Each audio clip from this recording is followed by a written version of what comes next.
Good morning friend. चलिए आज फिर से कक्षा 9 का एक्सरसाइज है 3E। क्वेश्चन नंबर है 3 का 1, 2 एंड 3। क्वेश्चन नंबर 3 का 1, 2 एंड 3 तीनों एक ही वीडियो में आपको इसका सॉल्यूशन मिल जाएगा। तो आइए देखते हैं इसका प्रश्न संख्या क्या है।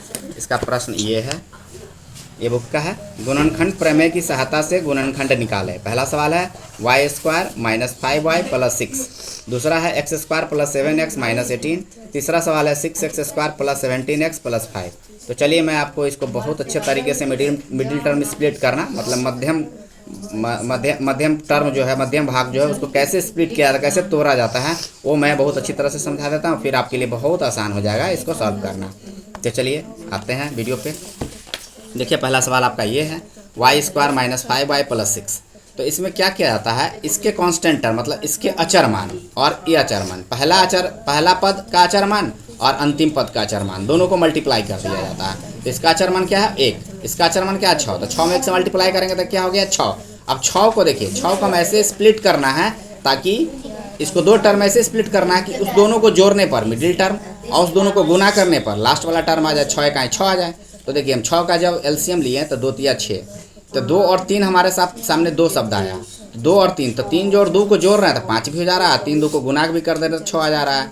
इसलिए आपको इस आधार पर इसके मिडिल टर्म के लिए दो जो शब्द है वो लाना पड़ेगा। तो इसके लिए 5 के लिए और 6 के लिए हमारा 2 टर्म आ जा रहा है, 3 जोड़ 2। यहाँ आप जोड़ या घटाओ दोनों का यूज कर सकते हैं। तो यहाँ देख रहे हैं कि हमारा जोड़ पर मिल जा रहा है, 3 जोड़ 2 5। अगर 3 में से 2 घटा देंगे तो 1 हो जाएगा, 3 का 3। तो ये मैच नहीं करेगा क्योंकि जोड़ने या घटाने पर मिडिल टर्म आना चाहिए, गुना करने पर लास्ट वाला टर्म आ जाना चाहिए। तो 3 जोड़ 2 देखिए 5 आ जा रहा है और 3 गुने 2 6 भी आ जा रहा है। इस तरह से देखिए पहला टर्म को लिख दिए y², माइनस का साइन लगा दिए, ब्रैकेट खाली छोड़ दिए, ब्रैकेट के आगे लिख दिए y + 6। उसके बाद हम इस ब्रैकेट में लिख देंगे 3 जोड़ 2।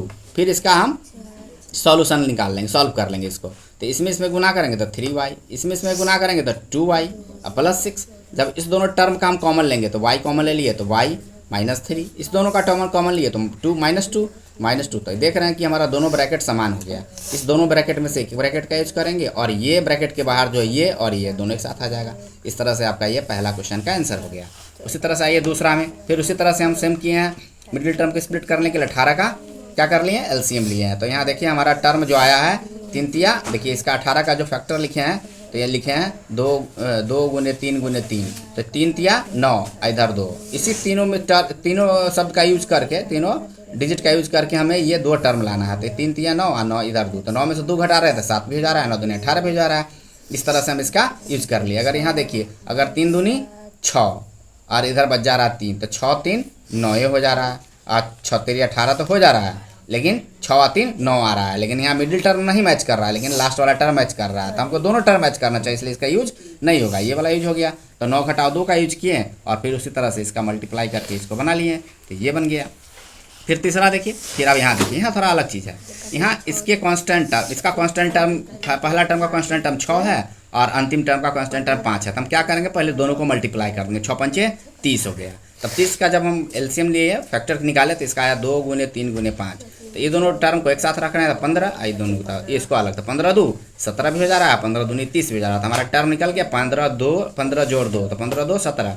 फिर इसको बना दिए आगे, तो ये हमारा इस दोनों टर्म में से एक टर्म ले लिए और ये टर्म एक साथ आ गया। तो इस तरह से ये हमारा देखिए तीनों बन गया। हमें उम्मीद है कि आपको ये अच्छी तरह समझ में आ गया होगा और आप इस तरह की किसी भी प्रश्न को बड़ी आसानी से मिडिल टर्म स्प्लिट करके सॉल्व कर सकते हैं। तो फिर मिलते हैं अगले वीडियो में। Have a nice day, thank you.